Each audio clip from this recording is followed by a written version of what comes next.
Hi, my name is Ralph Eggleston, and I'm the production designer on Finding Nemo. My role was to work with a team of artists to provide a visual style for the film with the backgrounds and the characters. Hello, my name is Ricky Nyerva, and I am the character art director for Finding Nemo. My job was to make the characters look fantastic. Hi, my name is Robin Cooper, and I was the shading art director on Finding Nemo. And my job is to make Ricky's characters look even better by addressing the surface qualities of those wonderful characters, and also the surface qualities of all other items in the film. We're going to sit back and look at some artwork from the pre-production of Finding Nemo. What's really fun about it is everybody has a different take on the same subject, and it's just great to kind of inspire people, especially the director, so that he can begin making decisions on what he really wants. What we're going to be looking at first is what we call the prologue, and it's the opening of the film, and it kind of sets up Father's dilemma. He's there with Mother, and they're looking at the eggs right before a barracuda attacks. This is an image of the barracuda, and if you look closely, you can see Mother's tail hanging out of his mouth. And Andrew Stanton, the director of Finding Nemo, wanted us to go more of a kind of like a bullet train design for him, just speed. This is a painting actually trying to design or define what kind of metallic highlight we'd have on the barracuda itself, and what kind of the shape of the scales and the shape of the chevrons and that sort of thing. This was a piece that just helped us define the kind of fanciful nature of the world of the reef. And the coral reef is so beautiful, but there's so much there. We had to find a way of organizing it and simplifying it and paring it down and choosing. This was a piece that was done exploring the translucency, or what we call transblurency, of the anemone tendrils. And just how translucent we'd want it to be. We wanted it to seem inviting and not like he's living in a bunch of water balloons. This is a development piece of Father, Mother, and Nemo, and this is very, very, very early on, even before Nemo has his lucky fin. It's his father looking out on the world, something he doesn't really enjoy much of anymore because of what happened to him in the past. This is one of my favorite pre-production. The beauty of all these images is that the light is just so incredible. This is a great pastel of Pearl. Flapjack octopus. Flapjack octopus. In her actual flapjack octopus color, which of course she didn't turn out to be. Oh, they have some pink more of ones. a pink. They have pink ones. No, they don't. Yes, they do. No, they don't. Yes, they do. Ours does. Here's a great picture of early Dory capturing her nuttiness in this piece. Her wacky nature. Wackiness. This one piece, Andrew knew that this was our character, Dory. One of the cool things about the character is the eyes, and I don't know if it's this drawing so much as it is about the eyes and the depth that I was able to get in the eyes that are really based on Ellen DeGeneres' face and her eyes. She's got such beautiful blue eyes and such deep shadows in her eyes. Bruce Chum and Anchor, the three sharks in our film. Yep. And Andrew and Ralph really wanted to go for a scary, scary look. He just kept giving us the direction of just go scary as possible. This scene was always in the movie, although they were playing volleyball with the mines originally. This drawing kind of set the tone for this entire scene, the entire sequence in the film, in terms of the set.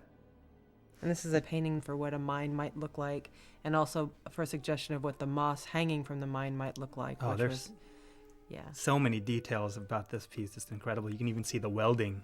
This is a painting exploring the wall of the abyss wall, which is what the submarine is hanging out over.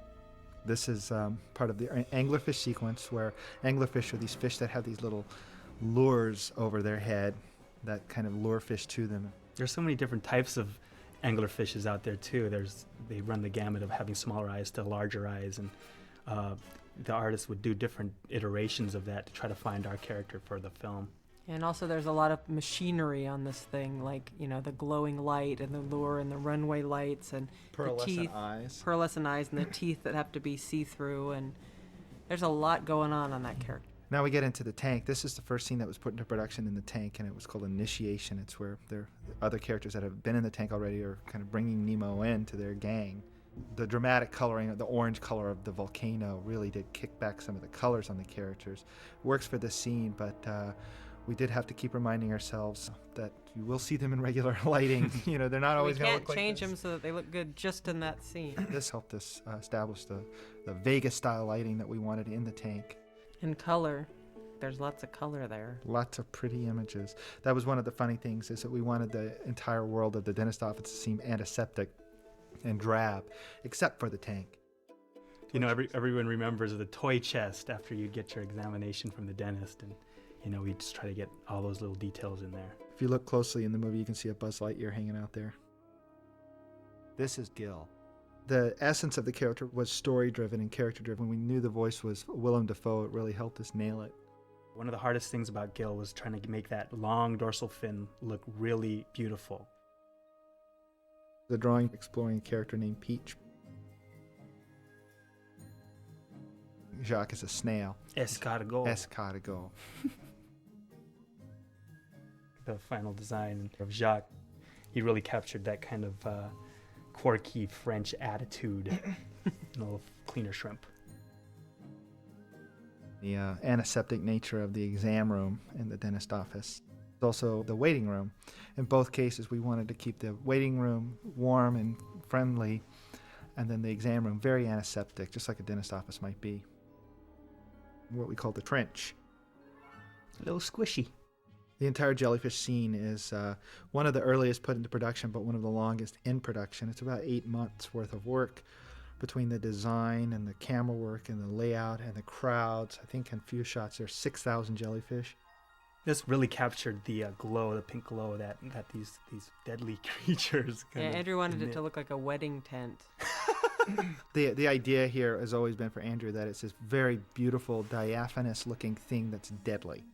Oh, this is a beautiful piece of all the different pelican variants, and great job of making them all look different, have different personalities. This is Gerald, Nigel's best friend. Supposed to be a little bit fatter and a little bit more scruffy.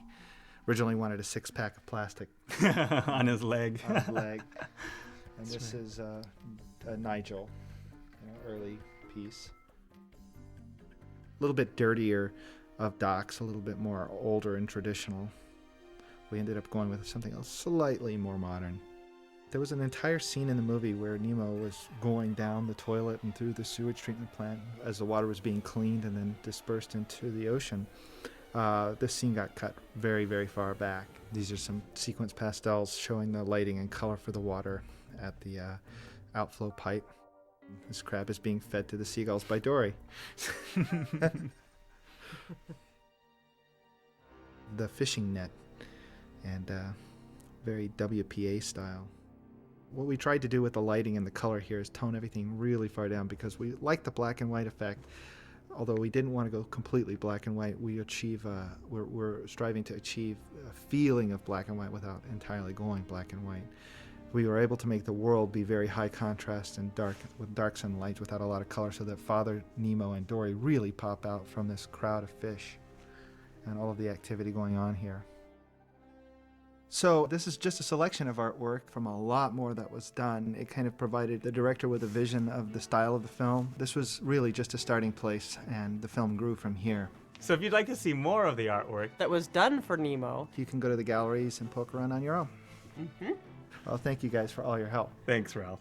Oh, and I've loved working with you guys on this film, and I just wanted to say thank you very much. So here's that $20 then. Okay.